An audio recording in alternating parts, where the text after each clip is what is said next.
Once upon a time, in Wells Woodlands, there lived a happy group of animals. They all loved being in their warm, green, tall, misty, friendly forest and spent every day swinging from the vines or swimming in swamps or flying through the foliage or rummaging around on the forest floor or maybe just playing in the plants and laughing in the autumn leaves. Some of the animals were big, some of them were middle-sized, some of them were small. Some of them were hairy, some were feathery, some were leathery, and some were spiky. Some were even slimy. But no matter what size or shape or colour they were, they all shared the woods equally between them. And that's what made them so happy and content in this beautiful, peaceful place. Everything in the woodlands was perfect, and every day was wonderful, except for one. One day the bullfrog was splishing and splashing around in a big pool of mud along the brook bank. He was really enjoying rolling around when suddenly he leapt up and shouted, "Oh, blooming, babbling, bobbling brooklets! We almost forgot!" "Forgot what?" asked the squirrel, who was draped over a nearby rock, munching on a tasty hazelnut. The bullfrog sprinted from the water's edge and took to the squirrel by the shoulders, staring him in the eye with a worried look on his face. "We forgot Halloween in the woodlands!" he bawled. "Ooh, ooh, ooh, ooh, ooh," yelled the squirrel. "That's tonight! We'd better warn everybody!" With that, the squirrel immediately darted up the nearest tree and began to beat his chest and call with big squeals to all the rest of the woodlands. The bullfrog, meanwhile, dove into the water with a great belly flop and bellowed through it. And through the water, his long bellow called out, "Hurry, everybody! It's an emergency! We've forgotten Halloween in the jungle!" Before long, the riverbank was crowded with all sorts of animals, birds, fish, and insects from every corner of the forest. They were all looking very concerned about this unfortunate news they'd just been given. "What are we going to do?" squawked a crow. "Halloween was a disaster last year," the rabbit reminded all the animals. "We'll have to think of something good." Now, you may be wondering what all the fuss was about. You may be scratching your head and shrugging your shoulders, but that's because you don't know the whole story. You don't know that last year and every year before that, for hundreds and thousands of years, at the exact moment that the moon was full on Halloween night, when all the gentle animals and birds and fish and insects of the forest had fallen asleep and curled up in their snugly warm, cosy beds, and when all that could be heard in the forest were little snores and sighs, and maybe bat squeaks, and maybe a leaf falling gently to the forest floor, something spooky would begin to stir, and then it would begin to sniff, and then it would begin to grunt and grumble and shuffle and shamble until it was making so much noise and commotion that the ground shook and the trees trembled, the vegetation vibrated, and the animals and birds and fish and insects, well, they just shuddered because they knew what was to come.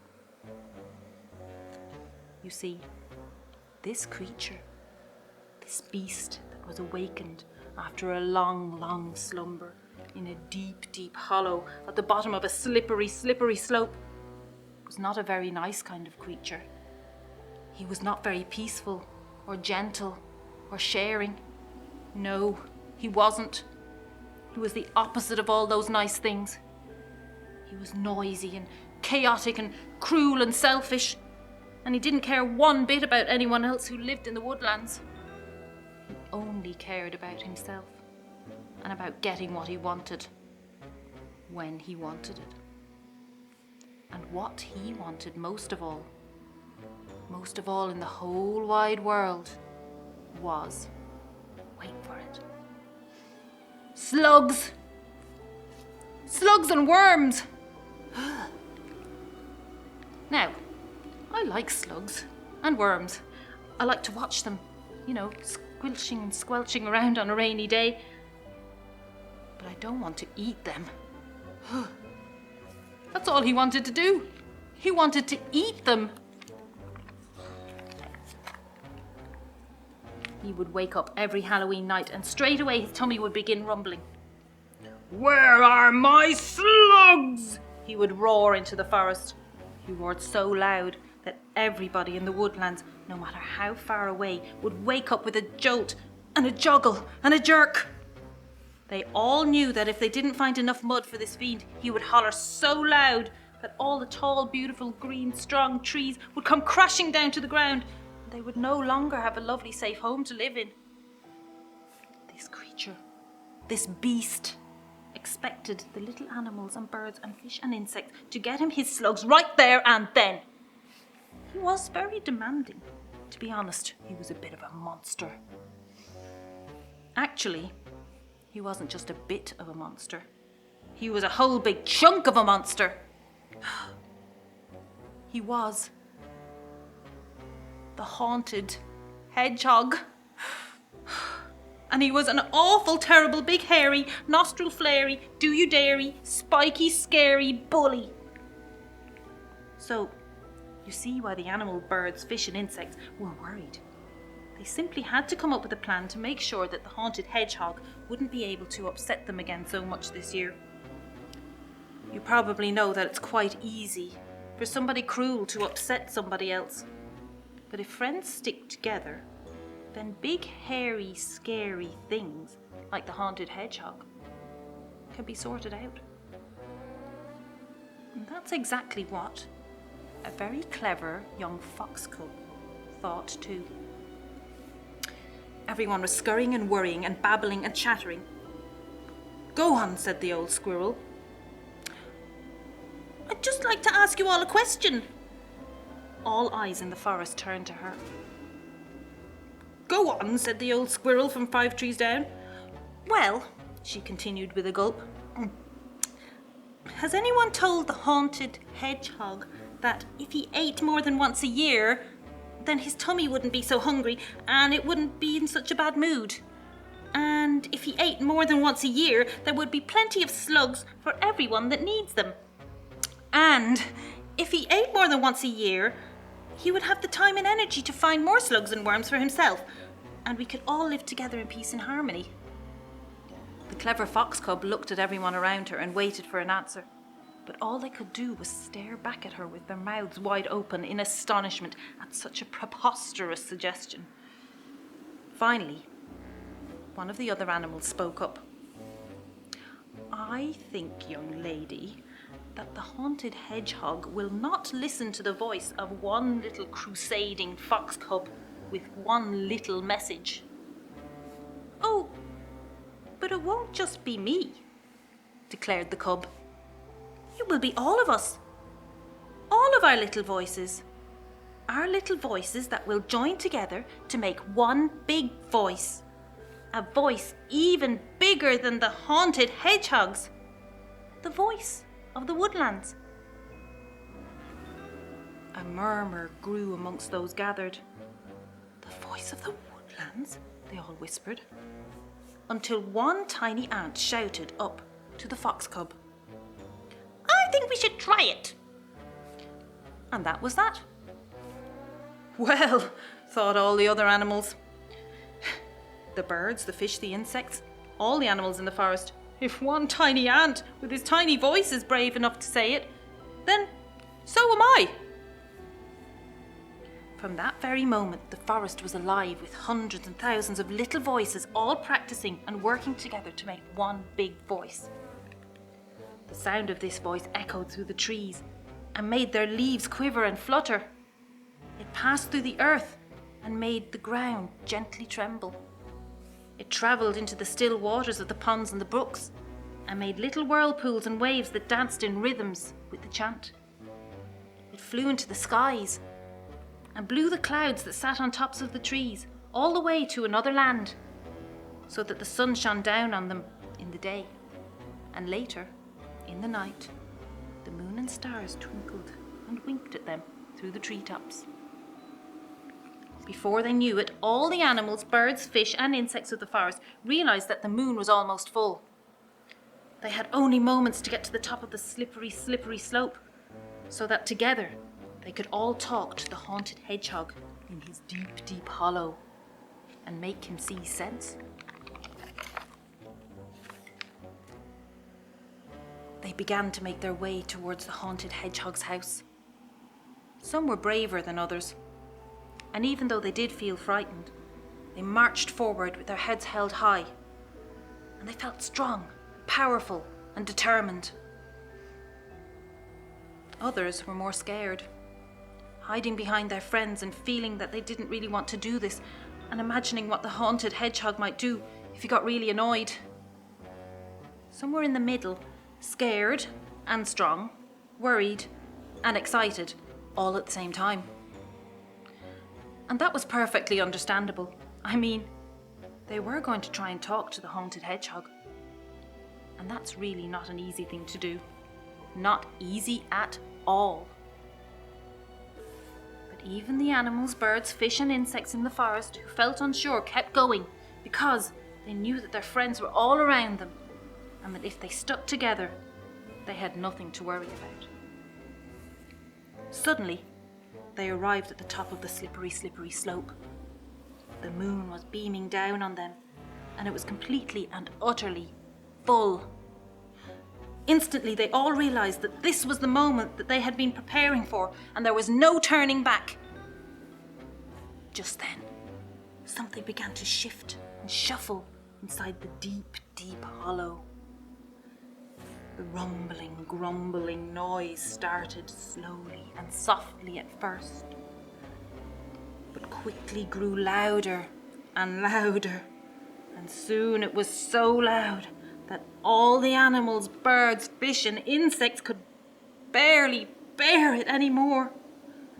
Some were so scared they wanted to run away, but they knew their mission was important, so they stayed. Where's my slugs? The haunted hedgehog roared at the top of his voice. "He's awake!" squeaked a mouse. "Now what?" "Be brave," whispered the clever fox cub. "I'm going to count to 3, and then it's time. Just remember to do what we practiced." If I don't get my slugs right now, I'm going to shout this forest down, hollered the haunted hedgehog as he began to climb out of the deep, deep hollow. His big, bloodshot eyes glared at the animals quivering before him. The animals gasped. He was nearly as tall as a tree and as wide as 10 big rocks stuck together. What are you all standing around for? He thundered. Get me my slugs! Thump, thump, thump went his big, heavy feet, and the whole forest shook. Grumble, rumble, glug, glug, glug went his empty tummy, and the whole forest shuddered. And slurp, burp, gnash, crash went his jaws, and the whole forest shivered, waiting and watching as he got ready to open his great, big, huge, enormous mouth and demolish the forest with one booming bellow. Just as the haunted hedgehog was drawing in one last monstrous breath before his earth-shattering shout, the clever fox cub began to count. 1, 2, 3, she yelled at the top of her voice. All the woodland animals, birds, fish, and insects remembered what they had been practicing for most of the day. They remembered that together they could join their little voices to make one big voice. A voice that would be even more powerful than the haunted hedgehog's voice. A voice that even he would have to listen to. So, on the count of 3, every single one of those hundreds of thousands of gentle creatures of the forest all began to speak to the haunted hedgehog. And this is what they said. "Haunted hedgehog, right now you're snappy, but we know how to make you happy. 3 meals a day would do you good, even if each one is slugs. There's plenty of slugs for all to share, and a little each day, it's much more fair. Then you won't wake up with a tummy ache and shout so loud you make us shake. Oh, haunted hedgehog, you might not see, but eating well gives you energy, and energy means that you can have more fun, laughing and playing, just like everyone. Last of all, hedgehog, we're sure you'll agree that you're much better off with a family. We'd like to invite you to join our crew. We'll all help each other, just like families do." For quite a while after the animals and birds and fish and insects of the forest had finished speaking to the haunted hedgehog in their one big voice of the woodlands, there was complete silence. Everyone in the forest was holding their breath. Even the trees and the plants and the brooks. They were all waiting for the haunted hedgehog to explode, or roar, or bellow, or bawl, to do something really, really loud and scary. But he didn't. He just looked at them, and they looked at him. And then, very, very slowly, his expression began to change. His scrunched up, cross, scowling face started to look a little less scrunched up, cross, and scowling. And it started to look, well, happier. His whole body even started to look smaller and friendlier. "Is he melting?" asked a baby stoat, who was finding it hard to figure out the haunted hedgehog looking so different. "No," answered the clever fox cub. "He's realizing." "What does that mean?" squawked a magpie. "It means that he understands something now that he didn't understand before," replied the old squirrel from 5 trees down. "What does he understand?" All the animals, birds, fish, insects, trees, plants, and brooklets whispered. "He understands that he has a family," said the clever fox cub. And she was right. "No one in my whole life has ever wanted me to be in their family," said the haunted hedgehog. Everyone looked at him again, but they just couldn't believe their eyes. Standing before them was a completely different haunted hedgehog. No longer did he look so scary or angry or frustrated. This creature, this beast, now looked cheerful and delighted. "Thank you, thank you, thank you!" he exclaimed, hardly able to contain his happiness. He shouted so loud that everything wobbled. But this time nobody was scared or worried, because this was a happy shout, a shout for joy. So, from that Halloween on, all the animals and birds and fish and insects of the woodlands knew that they wouldn't have to worry about the haunted hedgehog anymore, because now he was their friend and part of their family. And they also knew that if anything scary or unpleasant ever did come into their forest again, that as long as they stuck together, they would all be fine. And all thanks to a clever young fox cub who helped them find their voice of the Woodlands.